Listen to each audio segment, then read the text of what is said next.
Good evening, and thank you for joining me for another Boring Books for Bedtime. I hope tonight's selection provides all the boredom your busy brain needs to quiet down and let you get some sleep. Before we begin, I'd like to give a special shout out of thanks to some new members of our Patreon family: Alicia, Ted, Madeline, and Tanya. Thank you all so much for supporting this podcast. By becoming members of Patreon, you help us remain 100% listener supported and ad-free for everyone, and it's very much appreciated.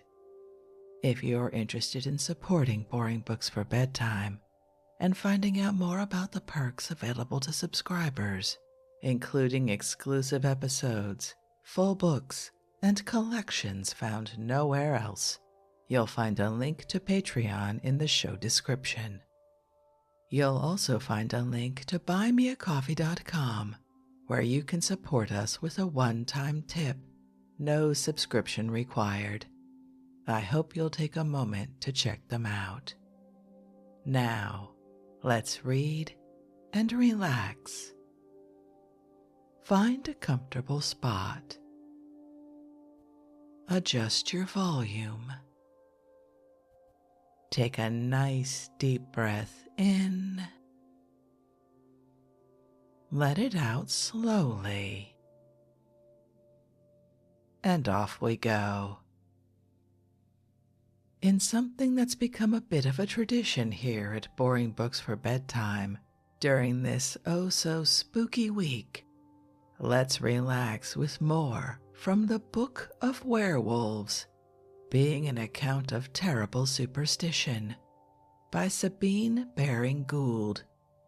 First published in 1865 by Smith, Elder & Co., London. Instead of picking up right where we left off, where things start to become a little too red in tooth and claw for a sleep podcast, I think we'll skip ahead to Chapter 8. Let's begin. Chapter 8.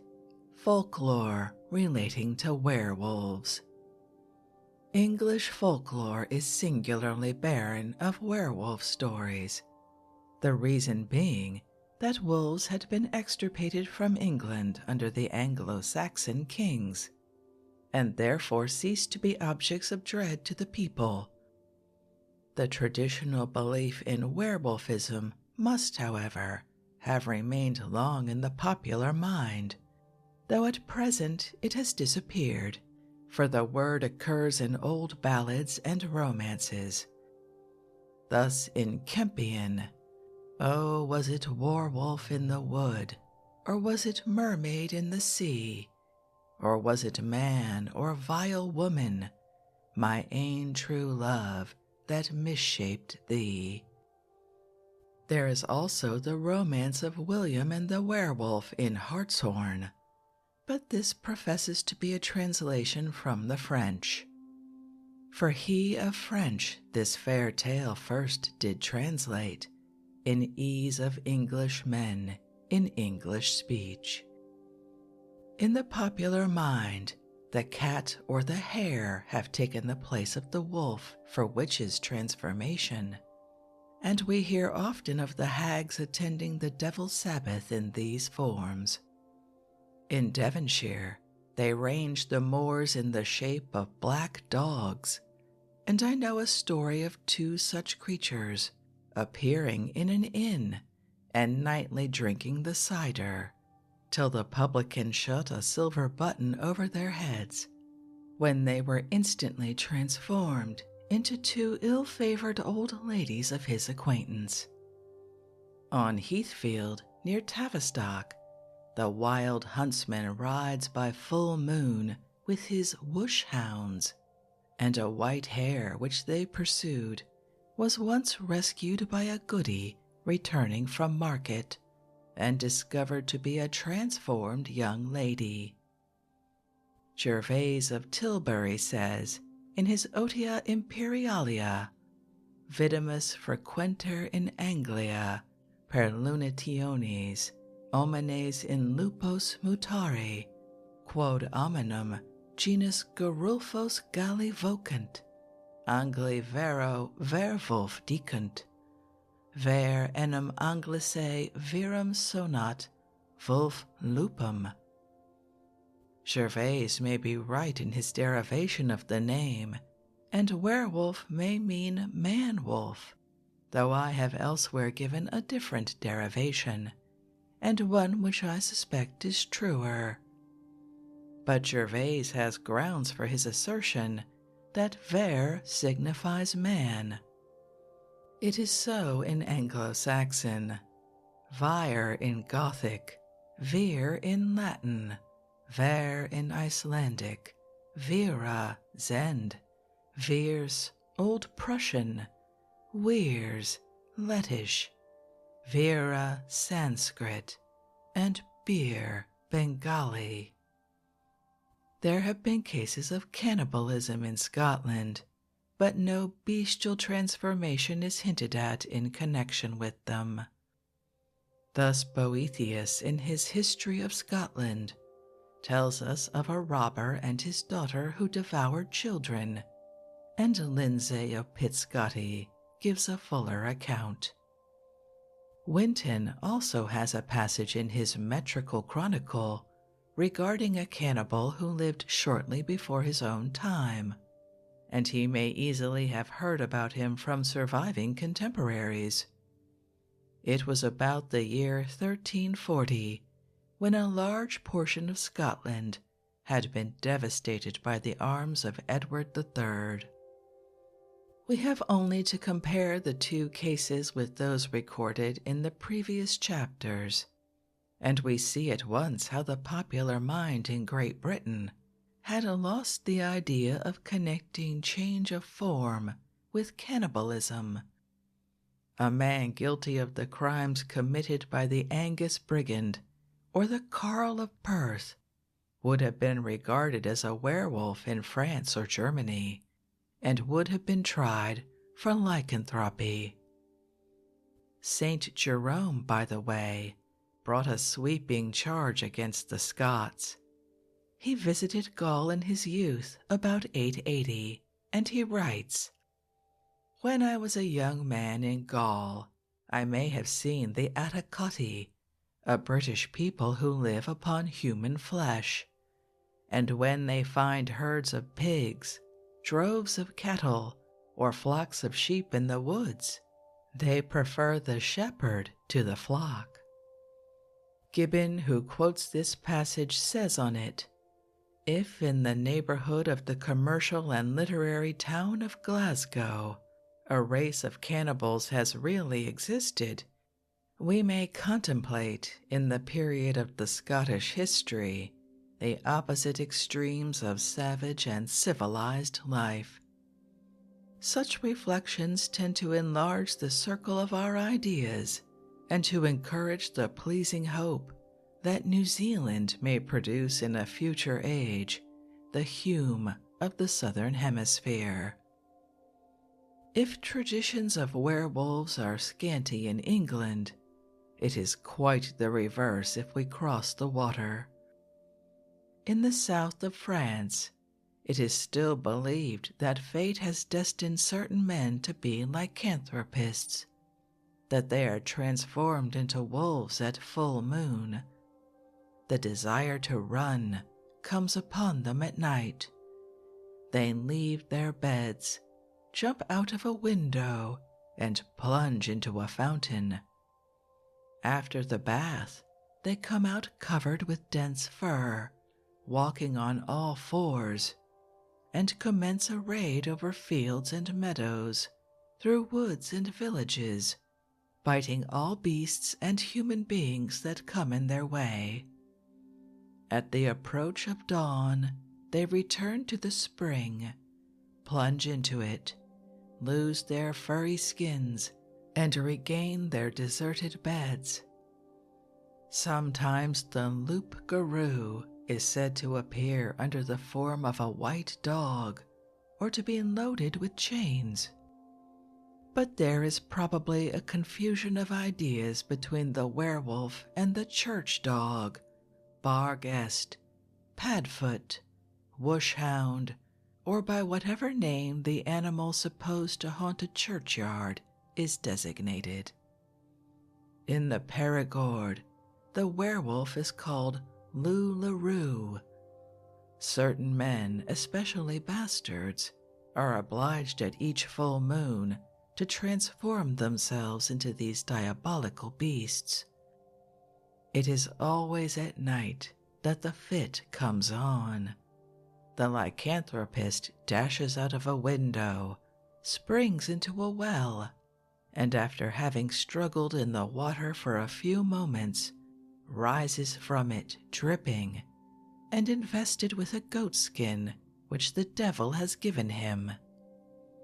In this condition, the Loup-Larues run upon 4 legs, pass the night in ranging over the country, and in biting and devouring all the dogs they meet. At break of day, they lay aside their goatskins and return home. Often they are ill in consequence of having eaten tough old hounds.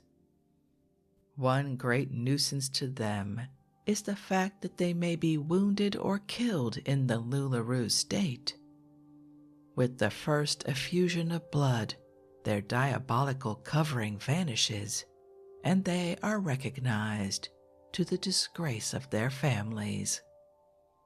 A werewolf may easily be detected, even when devoid of his skin, for his hands are broad and his fingers short, and there are always some hairs in the hollow of his hand. In Normandy, those who are doomed to be loups-garous clothe themselves every evening with a skin called their heer or hure, which is a loan from the devil. When they run in their transformed state, the evil one accompanies them and scourges them at the foot of every cross they pass. The only way in which a werewolf can be liberated from this cruel bondage is by stabbing him 3 times in the forehead with a knife. However, some people less addicted to allopathic treatment consider that 3 drops of blood drawn by a needle will be sufficient to procure release.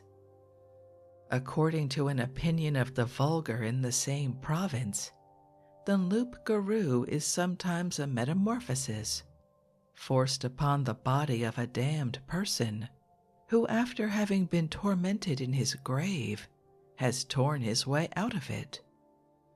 The first stage in the process consists in his devouring the cerecloth which enveloped his face. Then his moans and muffled howls ring from the tomb through the gloom of night.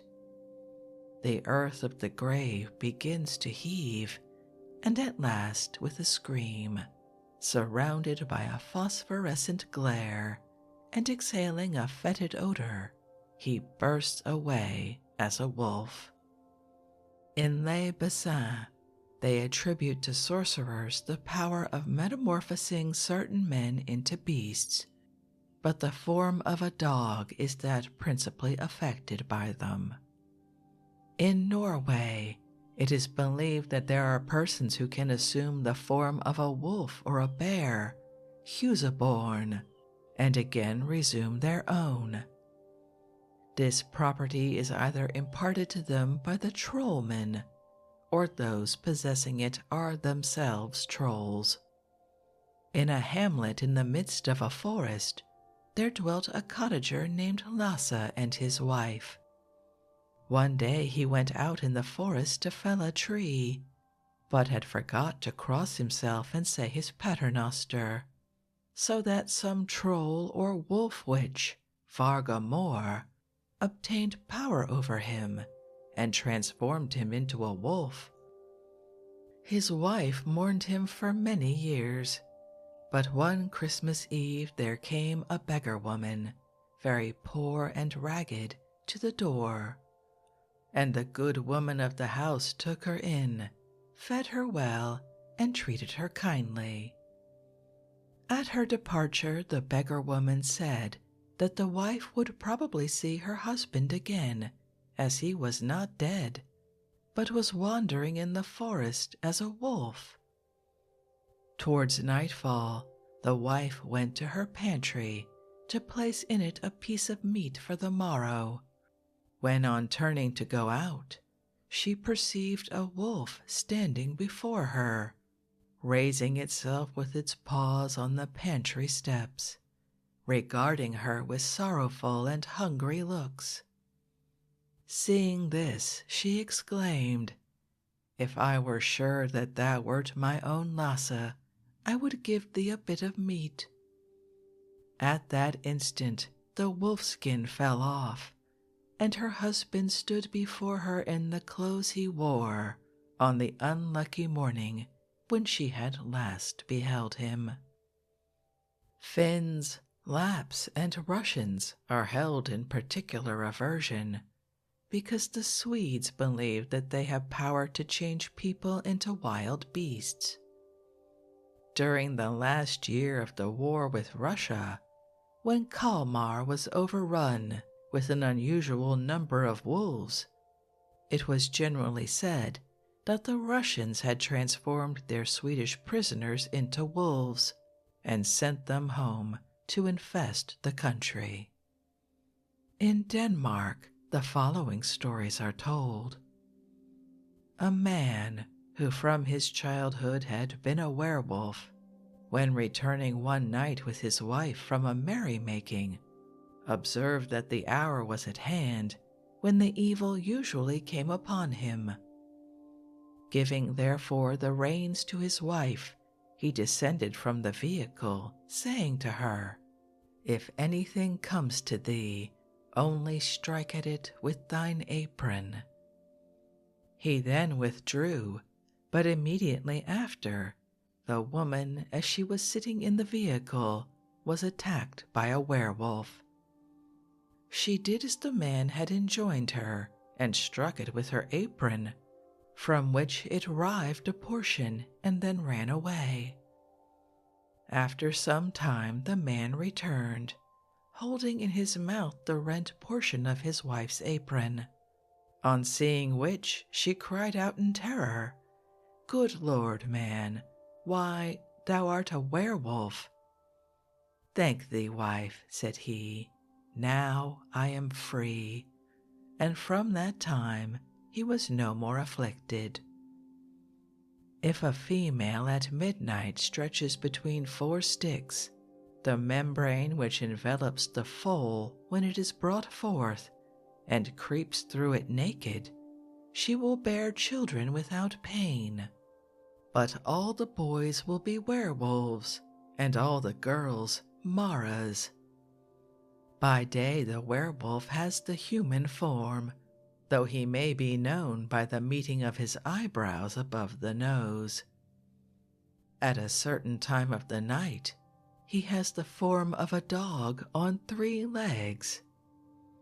It is only when another person tells him that he is a werewolf, or reproaches him with being such, that a man can be freed from the ban. According to a Danish popular song, a hero transformed by his stepmother into a bear fights with a knight.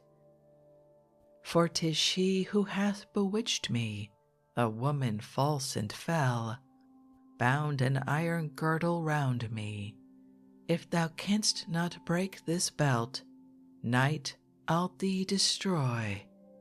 The noble made the Christian sign, the girdle snapped, the bear was changed, and see, he was a lusty knight, his father's realm regained. When an old bear in Offaden's Priestegjeld was killed, after it had caused the death of 6 men and 60 horses, it was found to be girded with a similar girdle. In Schleswig and Holstein, they say that if the werewolf be thrice addressed by his baptismal name, he resumes his human form. On a hot harvest day, some reapers lay down in the field to take their noontide sleep, when one who could not sleep observed that the fellow next to him rose softly, and having girded himself with a strap, became a werewolf.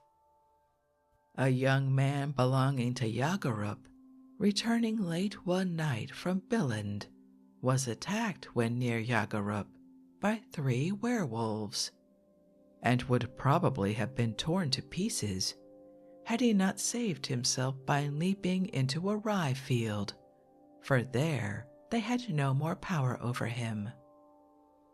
At Caseburg on the Isle of Usedom, a man and his wife were busy in the field making hay, when after some time the woman said to the man that she had no more peace. She could stay no longer, and went away, but she had previously desired her husband to promise that if perchance a wild beast should come that way, he would cast his hat at it and then run away, and it would do him no injury. She had been gone but a short while when a wolf came swimming across the swine, and ran directly towards the haymakers. The man threw his hat at it, which the animal instantly tore to rags. But in the meantime a boy had run up with a pitchfork, and he dabbed the wolf from behind. In the same moment it became changed, and all saw that the boy had killed the man's wife. Formerly, there were individuals in the neighborhood of Steina who, by putting on a certain girdle, could transform themselves into werewolves. A man of the neighborhood who had such a girdle forgot one day when going out to lock it up, as was his wont. During his absence, his little son chanced to find it. He buckled it round him and was instantaneously turned into an animal, to all outward appearance like a bundle of peat straw, and he rolled about like an unwieldy bear. When those who were in the room perceived this, they hastened in search of the father, who was found in time to come and unbuckle the belt before the child had done any mischief. The boy afterwards said that when he had put on the girdle, he was seized with such a raging hunger that he was ready to tear in pieces and devour all that came in his way. In East Friesland, it is believed, when 7 girls succeed each other in one family, that among them one is of necessity a werewolf, so that youths are slow in seeking one of 7 sisters in marriage.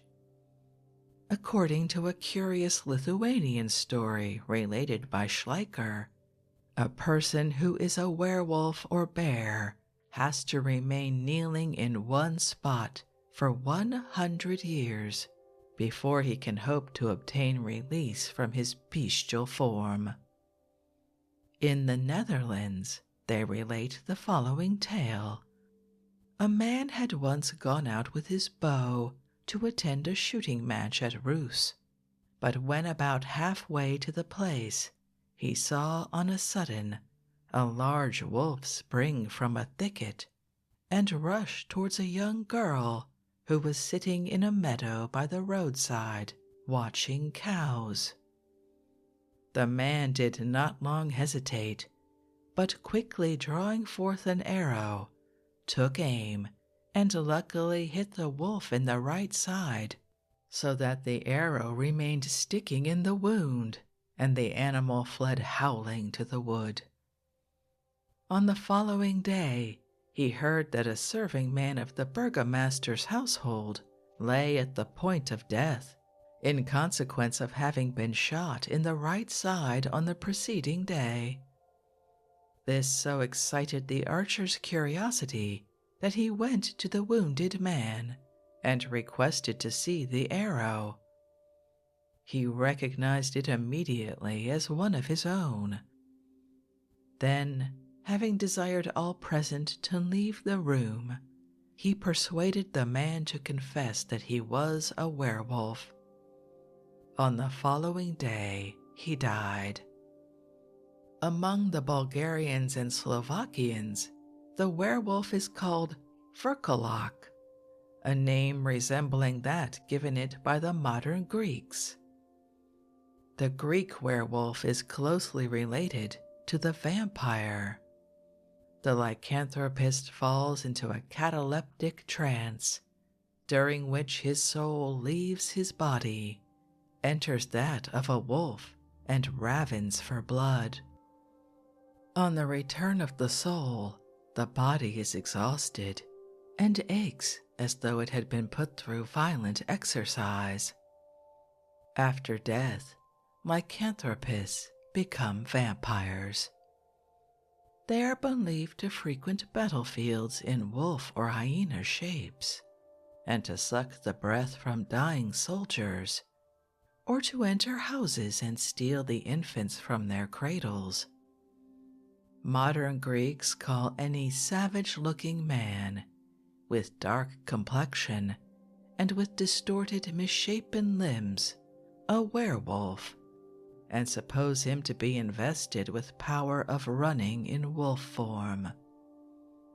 The Serbs connect the vampire and the werewolf together and call them by one name, Volkoslak. These rage chiefly in the depths of winter. They hold their annual gatherings, and at them divest themselves of their wolf skins, which they hang on the trees around them. If anyone succeeds in obtaining the skin and burning it, the Volkoslak is thenceforth disenchanted. The power to become a werewolf is obtained by drinking the water which settles in a footprint left in clay by a wolf. Among the White Russians, the Wakalak is a man who has incurred the wrath of the devil, and the evil one punishes him by transforming him into a wolf and sending him among his relations, who recognize him and feed him well. He is a most amiably disposed werewolf, for he does no mischief, and testifies his affection for his kindred by licking their hands. He cannot, however, remain long in any place, but is driven from house to house and from hamlet to hamlet by an irresistible passion for change of scene. This is an ugly superstition, for it sets a premium on standing well with the evil one. The Slovakians merrily term a drunkard a vilkodak, because, forsooth, he makes a beast of himself. A Slovakian household werewolf tale closes this chapter. The Poles have their werewolves, which rage twice in the year, at Christmas and at midsummer. According to a Polish story, if a witch lays a girdle of human skin on the threshold of a house in which a marriage is being celebrated, the bride and bridegroom, and bridesmaids and groomsmen, should they step across it, are transformed into wolves. After 3 years, however, the witch will cover them with skins with the hair turned outward. Immediately, they will recover their natural form. On one occasion, a witch cast a skin of too scanty dimensions over the bridegroom, so that his tail was left uncovered. He resumed his human form, but retained his lupine caudal appendage. The Russians call the werewolf oborot, which signifies one transformed. The following receipt is given by them for becoming one. He who desires to become an oborot, let him seek in the forest a hewn-down tree. Let him stab it with a small copper knife, and walk round the tree, repeating the following incantation: On the sea, on the ocean, on the island, on Bujan, on the empty pasture gleams the moon, on an ash stalk lying in a green wood, in a gloomy vale. Toward the stalk wandereth a shaggy wolf, horned cattle seeking for his sharp white fangs. But the wolf enters not the forest, but the wolf dives not into the shadowy vale. Moon, moon, gold-horned moon, cheek the flight of bullets, blunt the hunter's knives, break the shepherd's cudgels, cast wild fear upon all cattle, on men, on all creeping things, that they may not catch the grey wolf, that they may not rend his warm skin. My word is binding, more binding than sleep, more binding than the promise of a hero. Then he springs thrice over the tree and runs into the forest, transformed into a wolf. That the same belief in lycanthropy exists in Armenia is evident from the following story told by Haxhausen in his Transcaucasia. A man once saw a wolf which had carried off a child dash past him. He pursued it hastily, but was unable to overtake it. At last he came upon the remains of a child, and a little further on he found a cave in which lay a wolfskin.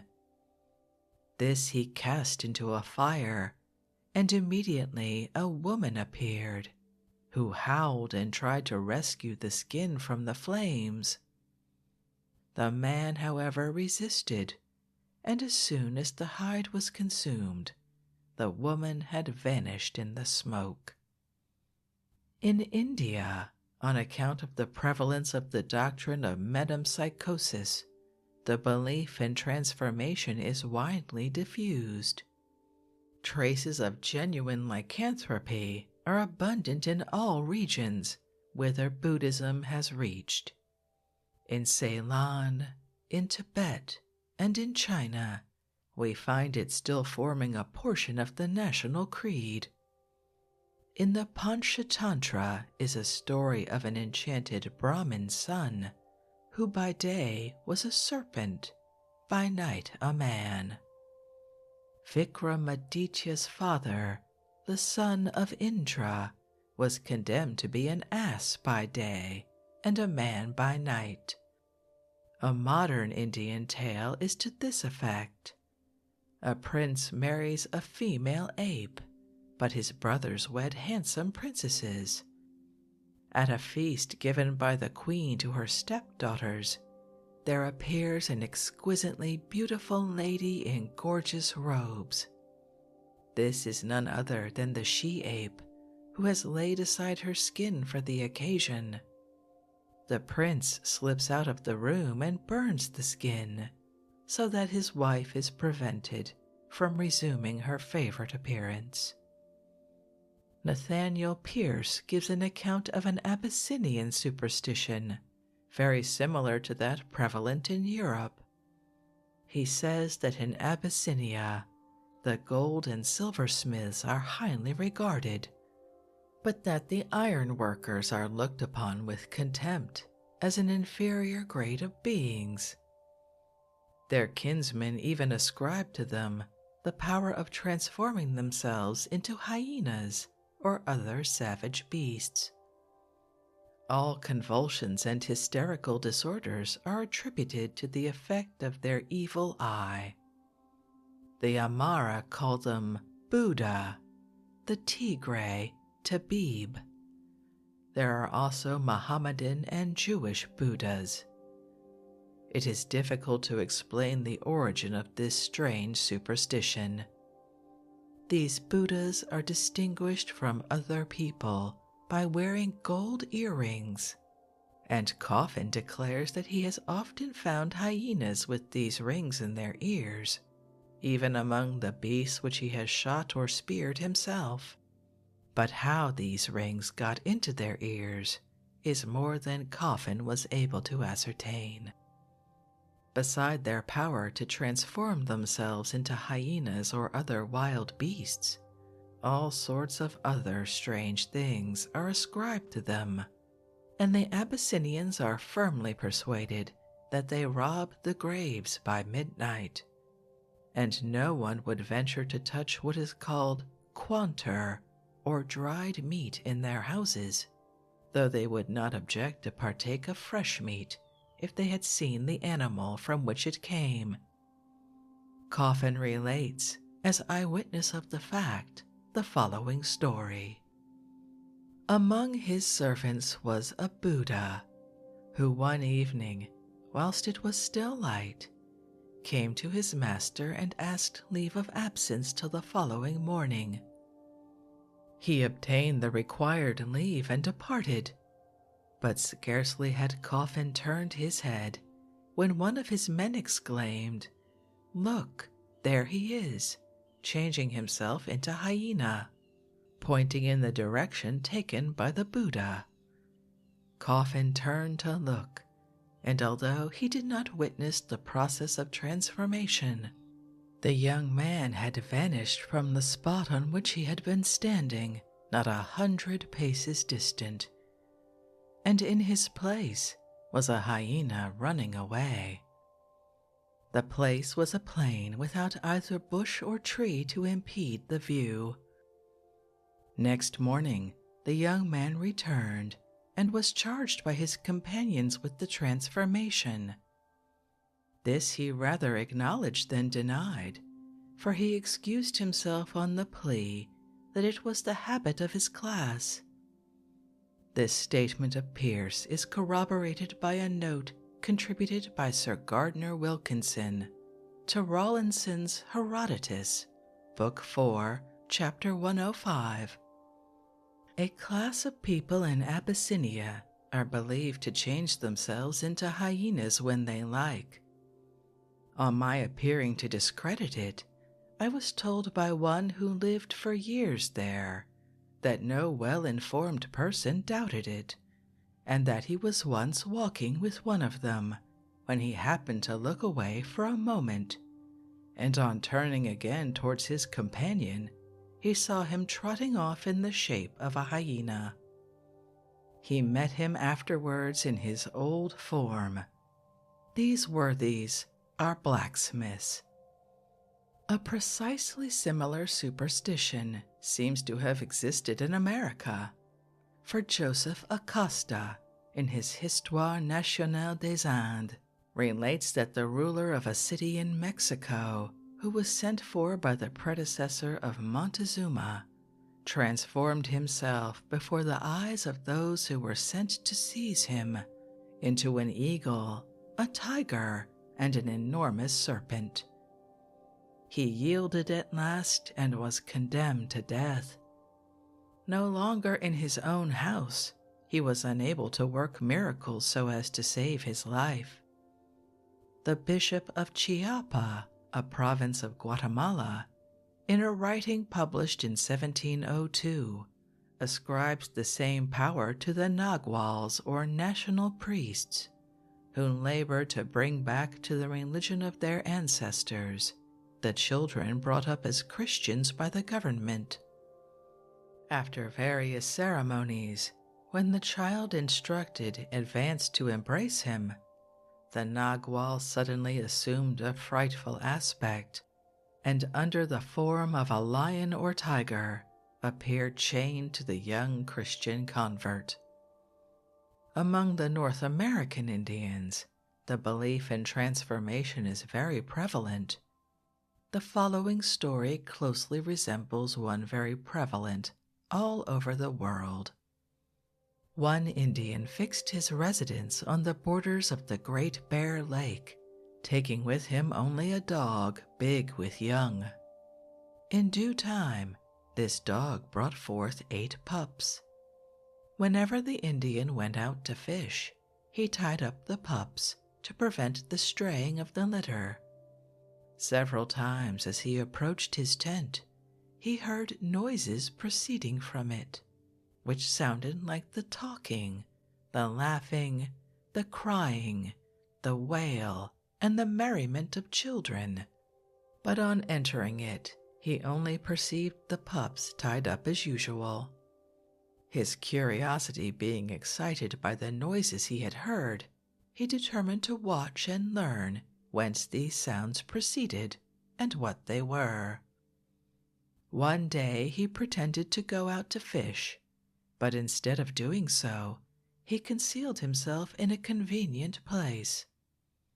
In a short time he again heard voices, and rushing suddenly into the tent, beheld some beautiful children sporting and laughing, with the dog skins lying by their side. He threw the dog skins into the fire, and the children, retaining their proper forms, grew up and were the ancestors of the Dog Rib Nation. This was told in Traditions of the North American Indians by T. A. Jones, 1830, Volume 2. In the same work is a curious story entitled The Mother of the World, which bears a close analogy to another worldwide myth. A woman marries a dog. By night the dog lays aside its skin and appears as a man. This may be compared with the tale of Bjorn and Bera already given. I shall close this chapter with a Slovakian household tale given by T. T. Hanush. The Daughter of the Volkolak. There was once a father who had 9 daughters, and they were all marriageable, but the youngest was the most beautiful. The father was a werewolf. One day it came into his head, what is the good of having to support so many girls? So he determined to put them all out of the way. He went accordingly into the forest to hew wood, and he ordered his daughters to let one of them bring him his dinner. It was the eldest who brought it. "Why, how come you so early with the food?" asked the woodcutter. "Truly, father, I wish to strengthen you, lest you should fall upon us if famished." "A good lass, sit down whilst I eat." He ate, and whilst he ate he thought of a scheme. He rose and said, "My girl, come, and I will show you a pit I have been digging." "And what is the pit for?" "That we may be buried in it when we die, for poor folk will not be cared for much after they are dead and gone." So the girl went with him to the side of the deep pit. "Now here," said the werewolf, "you must die and be cast in there." She begged for her life, but all in vain, so he laid hold of her and cast her into the grave. Then he took a great stone and flung it upon her, so the poor thing breathed out her soul. When the werewolf had done this, he went back to his work, and as dusk came on, the second daughter arrived, bringing him food. He told her of the pit, and brought her to it, and cast her in and killed her as the first. And so he dealt with all his girls up to the last. The youngest knew well that her father was a werewolf, and she was grieved that her sisters did not return. She thought, "Now where can they be? Has my father kept them for companionship or to help him with his work?" So she made the food which she was to take him, and crept cautiously through the wood. When she came near the place where her father worked, she heard his strokes felling timber and smelt smoke. She saw presently a large fire, and 2 heads roasting at it. Turning from the fire, she went in the direction of the axe strokes and found her father. "See," said she, "father, I have brought you food." "That is a good lass," said he. "Now stack the wood for me whilst I eat." "But where are my sisters?" she asked. "Down in yon valley drawing wood," he replied. "Follow me, and I will bring you to them." They came to the pit. Then he told her that he had dug it for a grave. "Now," said he, "you must die and be cast into the pit with your sisters." "Turn aside, father," she asked, "whilst I strip of my clothes, and then slay me if you will." He turned aside as she requested, and then she gave him a push, and he tumbled headlong into the hole he had dug for her. She fled for her life, for the werewolf was not injured, and he would soon scramble out of the pit. Now she hears his howls resounding through the gloomy alleys of the forest, and swift as the wind she runs. She hears the tramp of his approaching feet and the snuffle of his breath. Then she casts behind her her handkerchief. The werewolf seizes this with teeth and nails, and rends it till it is reduced to tiny ribbons.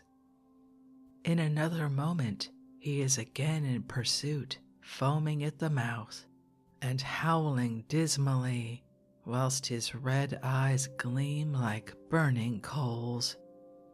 As he gains on her, she casts behind her her gown and bids him tear that. He seizes the gown and rives it to shreds.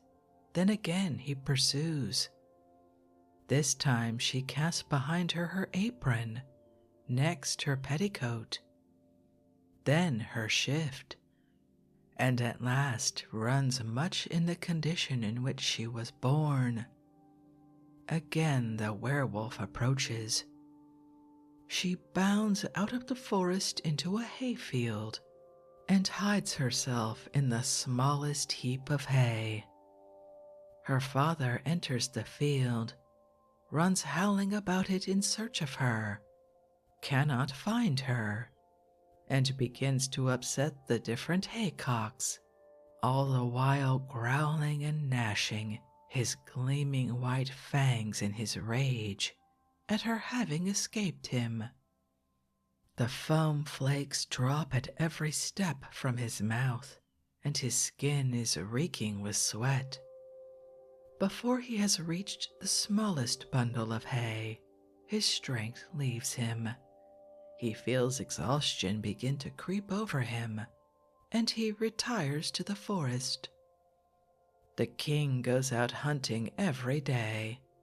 One of his dogs carries food to the hayfield, which has most unaccountably been neglected by the haymakers for 3 days.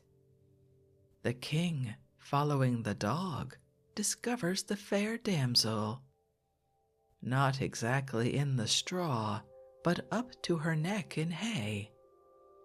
She is carried hay and all to the palace, where she becomes his wife, making only one stipulation before becoming his bride, and that is that no beggar shall be permitted to enter the palace. After some years, a beggar does get in, the beggar being, of course, none other than her werewolf father. He steals upstairs, enters the nursery, kills the 2 children born by the queen to her lord, and lays a knife under her pillow.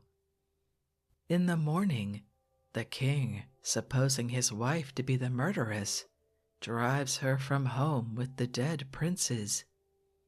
A hermit comes to the rescue and restores the babies to life.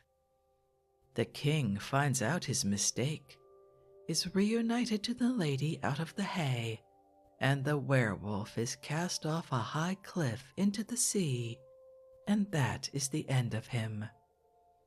The king, the queen, and the princes live happily, and may be living yet, for no notice of their death has appeared in the newspaper. This story bears some resemblance to one told by von Hahn. I remember having heard a very similar one in the Pyrenees, but the man who flies from the werewolf is one who, after having stripped off all his clothes, rushes into a cottage and jumps into a bed. The werewolf dares not or cannot follow. The cause of his flight was also different. He was a Freemason who had divulged the secret, and the werewolf was the master of his lodge in pursuit of him. In the Bernays story, there is nothing similar to the last part of the Slovakian tale, and in the Greek one, the transformation and the pursuit are omitted, though the woman-eater is called Dog's Head, much as an outlaw in the north of Europe was said to be wolf-headed.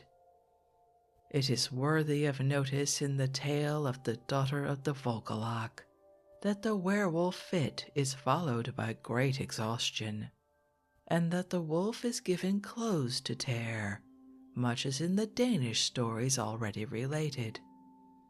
There does not seem to be any indication of his having changed his shape. At least, no change is mentioned. His hands are spoken of, and he swears and curses his daughter in broad Slovakian. The fit very closely resembles that to which Skallagrim the Icelander was subject. It is a pity that the maid Brock in the Icelandic tale did not fall upon her legs like the young lady in the hay.